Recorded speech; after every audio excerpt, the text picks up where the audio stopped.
Well, good morning everyone. Today we are learning 1-4, solving linear inequalities. We have done equations for the last couple lessons, and today we're doing something that is not equal on both sides, and we call that inequalities. Let's do some review. In the past, you learned that if you have x and you have an arrow pointing to 5, this means a greater than sign. This says x is greater than 5, and that means when you draw a number line, you will put 5 in the middle and you will build the number line. So the number before 5 is 4, and then the number after 5 is 6. Well, since this is a strictly greater than, that means you're gonna have a open circle shaded on the top of the number 5. It's open, so nothing, it's just a circle, nothing is shaded actually. And then since you want all the numbers greater than 5, you would shade all the numbers that's larger than 5. Well, since 4 is not greater than 5, we will not shade this area. But since 6 is greater than 5, we will shade the area to the right like this. Okay? So this is the graph that represents the inequality x is greater than 5. Another review, another example, let's say you have something like y is less than 7, negative 7, let's put it like that. Then we're going to say this is y is less than negative 7. So the same thing, you would draw a number line where negative 7 is in the middle of the number line, and then you build the number line after. So a number that's less than negative 7 would be negative 8, and a number that is greater than negative 7 would be negative 6. Again, since you have a less than inequality without the equal sign, I would put an open circle on top of the number negative 7. And since we want everything that's less than negative 7, we're going to shade all the numbers, the less than negative 7 on the number line. We notice that negative 6 is greater than negative 7, so that's not what we want. We want negative 8 because negative 8 is less than negative 7, so we will shade it here. Okay. Now, the fact that it's pointing that direction does not mean your graph for your inequality is pointing to the same direction. I'll give you an example. Let's say you have something like 15 is less than or equal to k. Okay, so we could rewrite it as k is greater than or equal to 15. These two means the same thing, okay? So I'm going to put the word or in the middle. So we could say this as 15 is at most k, or you could say k is at least 15, okay? At most means up to the number k. At least means 15 and over, okay? Now, these two inequalities, they're the same. So when we graph them, they should get me the same graph. So we're going to create a number line. We're going to put the main number 15 in the middle. We're going to create the number line. So a number that's more than 15 would be 16. And a number that's less than 15 would be 14. Since this time we have an equal sign, underneath the inequality sign, we'll put a closed circle, right, or like a filled circle on top of the number 15. And since we want everything that's at least 15, we're going to find all the numbers that's greater than or equal to 15. So you're going to shade to the right like this. But you notice, going back to the problem, you notice that this inequality sign is pointing to the left. That does not mean your inequality is pointing to the left. In this case, it's pointing to the right. So you kind of have to know the meaning of each inequality to know which direction, left or right, you should shade. Okay? And this is the preview that you need to know. And now we're going to move on to the lesson. Now we are on 1-4, solving linear inequalities. The process of solving linear inequalities are pretty much the same as solving linear equations. Let's do something like this. Let's say we're going to start with a true statement. We all know that 3 is greater than 1. Don't you agree? This is a true statement, right? Now, if I were to add 2 on both sides, let's say plus 2 and plus 2, do you think it's going to continue to make a true statement? Let's see. 3 plus 2 is 5, and then 1 plus 2 is 3. Is 5 still greater than 3? Is it still a true statement? In this case, it's yes. So it looks like when you add the same number on both sides, the inequality stays true. What happens if you subtract something on both sides? The subtraction property, let's minus 3, right? And let's see what happens. Okay, so 5 minus 3 is 2. 3 minus 3 is 0. Is this inequality still a true statement? Is 2 greater than 0? In this case, it's yes, because 2 is really indeed larger than the number 0. Let's multiply something on both sides. Let's multiply a positive number. Let's multiply by, I don't know, 2, and let's see what happens. Okay, so 2 times 2 is 4, 0 times 2 is 0. Is this inequality still a true statement? It actually is, because 4 is indeed larger than the number 0. Okay, let's actually divide both sides by negative 2, and let's see what happens. Okay, well, 4 divided by negative 2 is negative 2, and 0 divided by negative 2 is 0. Now, is this a true statement? Is negative 2 really greater than 0? In this case, it's false. So when you multiply or divide it by a negative number, you have to switch the inequality sign to make the inequality statement true. So we're going to say switch the inequality sign. So it will become negative 2 is less than 0. Okay, so we have a notes to make, and I'll just write it, type it out on the video. So whenever you are multiplying or dividing by a negative number, you will have to switch the inequality sign to keep the statement being true. So just be careful on that. Adding and subtracting positive and negative number does not change the sign, but only when you multiply or divide it by a negative number, you will switch the sign of the inequality, or switch the inequality sign. Okay, let's do some examples. Let's do example 1. If you have something like x plus 3 is greater than 5, okay, all you have to do is to isolate the variable. You're going to subtract 3 on both sides, and then the 3 and negative 3 will cancel, so x is greater than 5 minus 3 is 2. So to solve this inequality, you just use the subtraction property of equality, and you get x is greater than 2. And in the homework, it'll ask you to draw a number line for your answer. So you're going to put 2 in the middle, and then you create the number line. Since you want all the numbers greater than 2, you're going to draw an open circle or hollow circle on top of the number 2. And since you want all the numbers greater than 2, you would shade it at the number that is greater than 2. In this case, it's 3. So you're going to shade it to the right like this. Okay. There's something new. It's called interval notation. Okay. And you're going to watch the video, the next video, to learn what is interval notation. But to sum it in short, is we're going to describe this number line with the least number and the greatest number. Okay, in this number line, the least number is 2 because it starts at 2. So you would put 2 first, and then the largest number is all the way to the right, which is positive infinity. So you will put the infinity sign. Well, since it's a hollow circle, we will use the open parentheses. And since it's an infinity, we always use the open parentheses sign.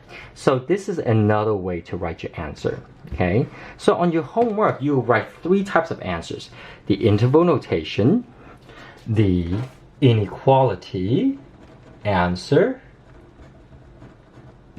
and as well as the number line. So you're going to give me this answer in interval notation, this answer in equality, and as well as the number line. So you give me 3 answers in each inequality problem. Let's try another one. In example 2, let's say you have an equation that looks like this. 7 is greater than or equal to 2x minus 1. Well, to solve this inequality, I'm going to add 1 on both sides like this. So the negative 1 and positive 1 cancel. So you're left with 7 plus 1, which is 8, is greater than or equal to 2x. Well, at the end, you divide both sides by 2. Okay, so 8 divided by 2 is 4, and then 2 divided by 2 is 1. So 4 is greater than or equal to x. So this is your inequality answer. Well, to create a number line, you will draw a number line, put 4 in the middle, and then you put 5 after 4, and then 3, the number 3 before the 4. Since it's an inequality sign with an equal sign, you would do a closed or filled circle, put it on top of the number 4. And since you want all the numbers that is less than or equal to 4, or 4 is greater than or equal to any numbers that you want, you would want all the numbers that is 4 or less. In this case, we're going to shade where the 3 is. So you're going to shade it to the left like this. Okay, so that will be your number line answer. Well, for interval notation, we will use the smallest number on the number line and the largest number on the number line to describe all the numbers that this arrow represents. So notice that the smallest number, you see this arrow right here, it's continuously going into smaller and smaller numbers. Well, the smallest number on the number line would be negative infinity, and we always use parentheses. And the highest number would be 4, up to 4. Not 5, but up to 4.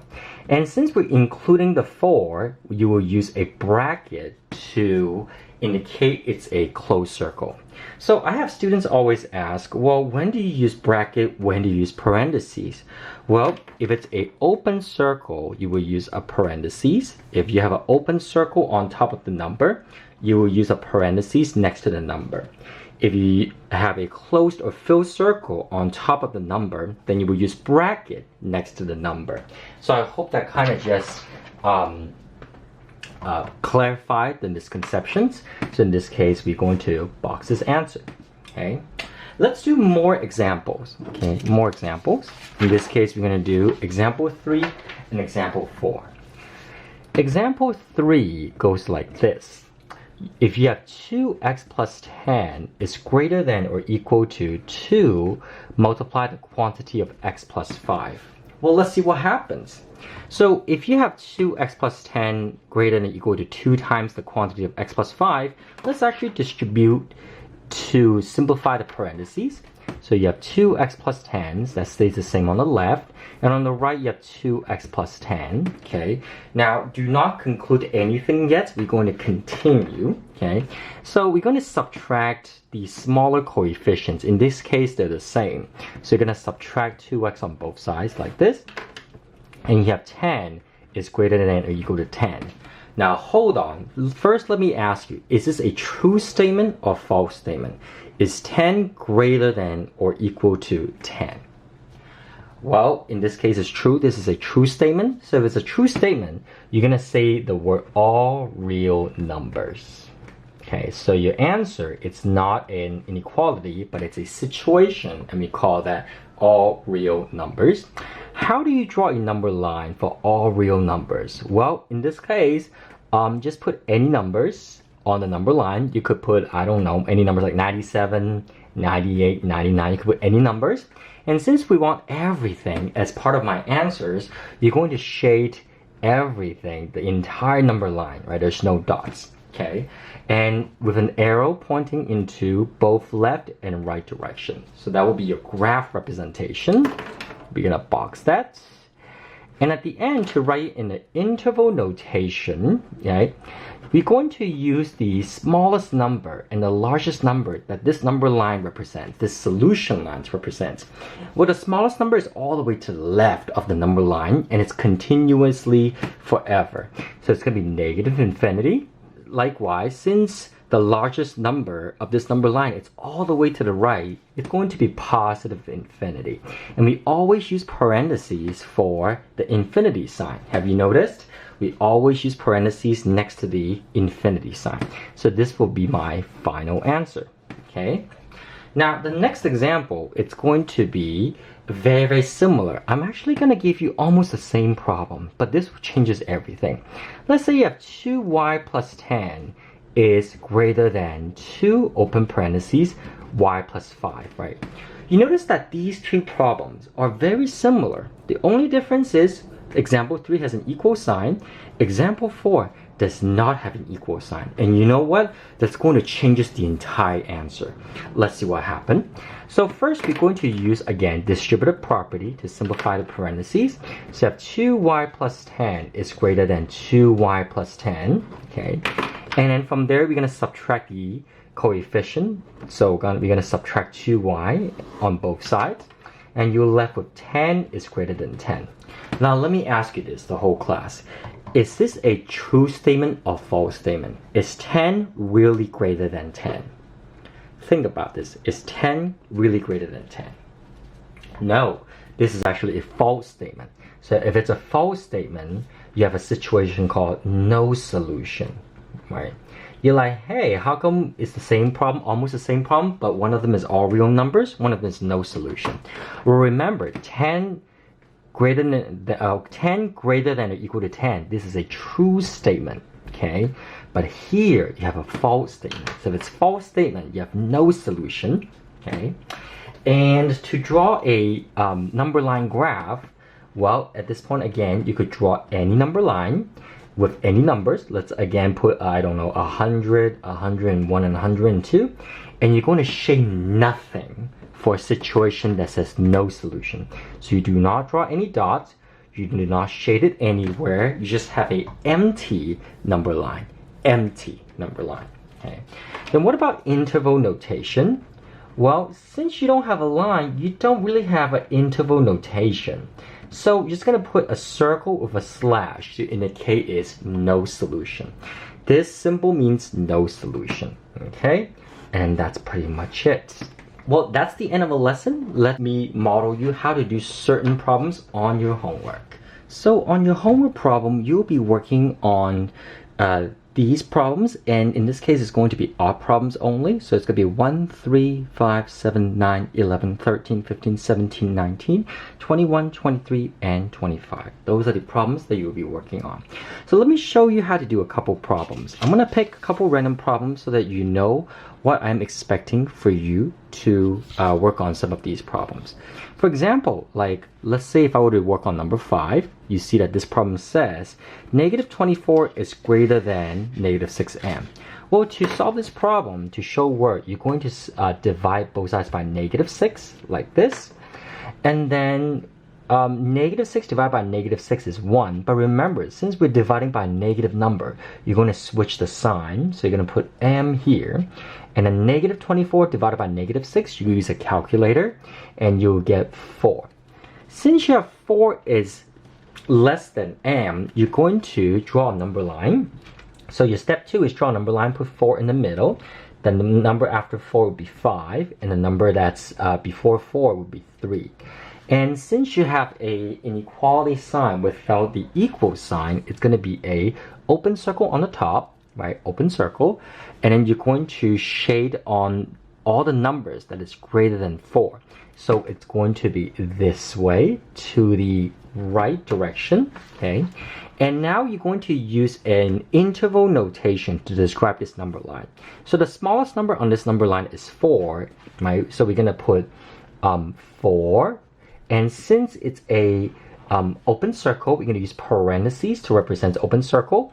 And then the largest number on this number line is all the way to the right, which is positive infinity. So when I box my answer, I will box the inequality solution, and I'll box the interval notation, and on the number line, you don't have to box it. So this is how you would show work. Let me show you another problem. Something like, let me try one that has the equal sign, like this one right here, number 17. So for number 17, I will first distribute. So distribute, you will get 2x minus 6 is less than or equal to 4. And then to isolate the variable, you would add 6 on both sides, like what I'm doing here. So you have 2x is less than or equal to 10. Okay. And then divide both sides by 2. Okay, you get x is less than or equal to 5. So you would put 5 in the middle of the number line. And then after 5, you would put 6. And then before 5, you would put 4. Okay, since you have an equal sign on the inequality, you would put a closed circle like this, right? You put a closed circle. And we want all numbers less than or equal to 5. So you would put you would shade it to the left, right? Because we know that 4 is less than or equal to 5. And to write your interval notation, again, we're going to use the smallest number and the largest number to describe the number line. Well, the smallest number is negative infinity because it's shaded to the left forever. So you're going to put negative infinity with a parentheses and then with a comma after that. Then the largest number is all the way to the right, which ends at 5. And since 5 has a closed circle, you will use a bracket to describe the interval notation. So you have the inequality sign, you have the interval notation, and you have the number line. Okay. Now, for the purpose of having you to check the answer, I'm going to give you all the answers, but you have to show the work for all of them. So, for example, like number 1, you should have you add 2 on both sides. Actually, I'm not going to give you the answer for number 1, but I'll start giving you the answers, I think starting at number 7. So number 7, you get something like G is less than 3. Okay. And then number 9, you get something like 6 is greater than or equal to K. Number 11, you get something like C is less than 9.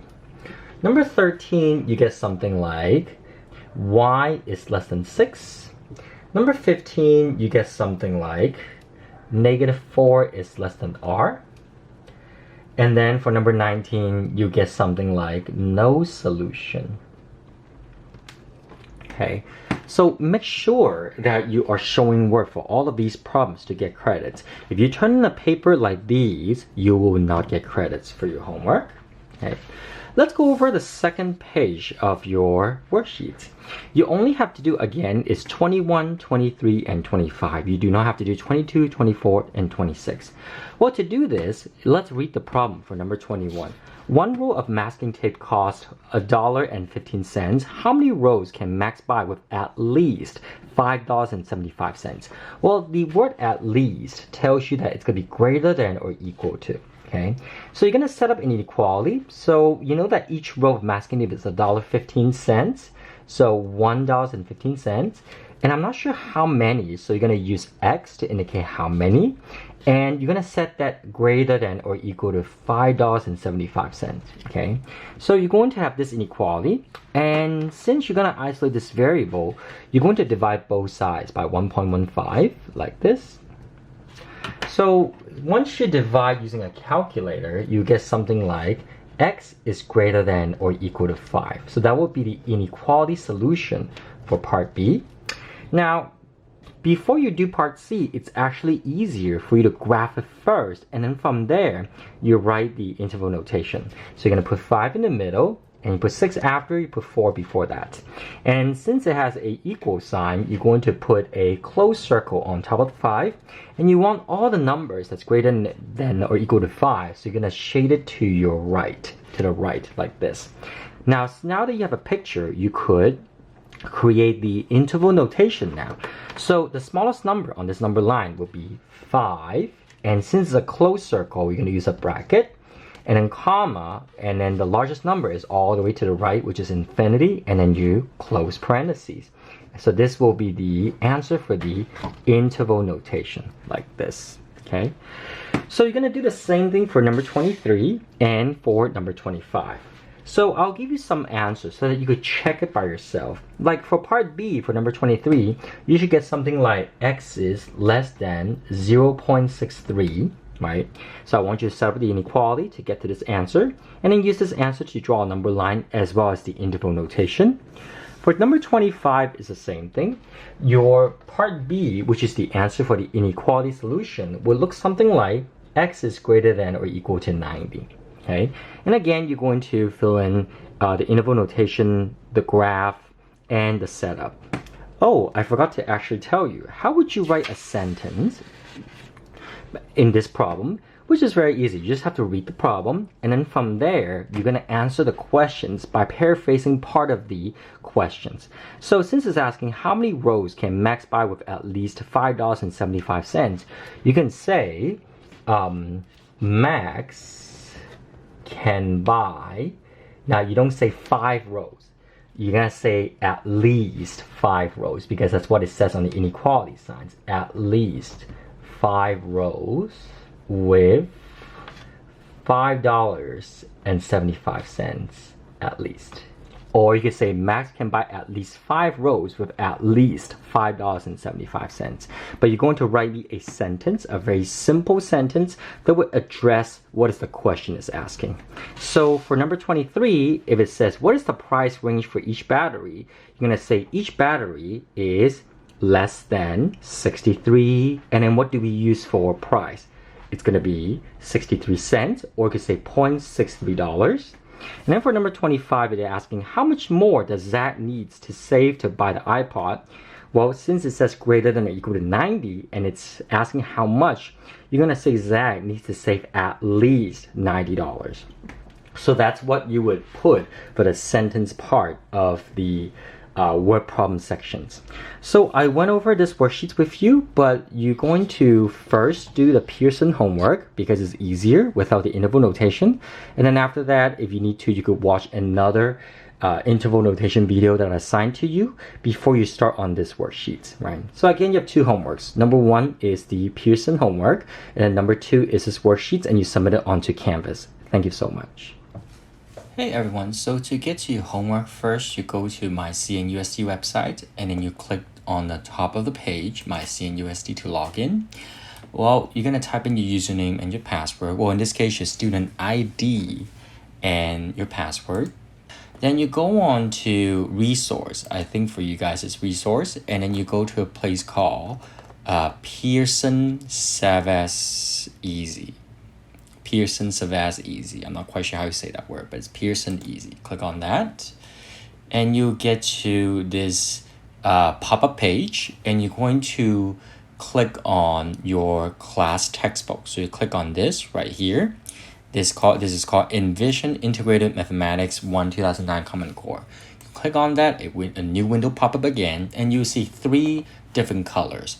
The green color is your online textbooks. I teach from this textbooks. So if you don't have a copy, an actual copy, you could always go to here and click on the appropriate sections that we're teaching. But to find your online homework, you look at the reddish, orangish box in between, in the middle. It's called classes. So you're going to click on here, click on classes, and depending on which period you're in, there will be new assignments here. So you're going to click on the click into the assignments and then do your homework, and then that's it. Well, inside the homework, there are problems for you to work on which allow you 3 attempts before they give you the final answer. So for example, for this problem, if you accidentally got a wrong answer, it'll tell you keep trying. Then you type in another answer, and if it's wrong, then it'll give you one more chance. And the third time that you got it wrong, it'll tell you the answer right away.